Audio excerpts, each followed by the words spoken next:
A historic election victory that could end in a constitutional crisis. For the first time in a century, the nationalist Sinn Fein party has won most seats in Northern Ireland's elections. Irrespective of religious, political or social backgrounds, my commitment is to make politics work.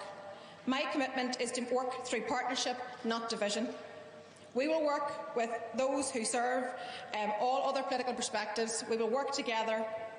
The group was once the political wing of the Irish Republican Army, and its long-term goal is to reunite the country with Ireland. But the immediate focus is ending the stalemate that has paralysed politics here. Under the 1998 peace agreement, the two main parties, one Republican, one Unionist, must govern together. The biggest unionist player, the DUP, lost significant ground at this vote. It blames Brexit for its poor performance. Unlike the rest of the UK, the Northern Ireland Protocol, agreed between London and Brussels, keeps the territory in the EU's customs union, which has led to public anger. The DUP says it won't join the new assembly until the British government sorts the issue.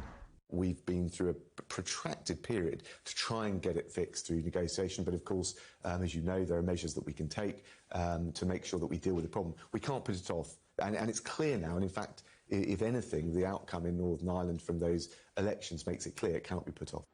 The EU says it's sticking to the letter of the Brexit agreement, which both sides sign, but has offered some changes to the protocol.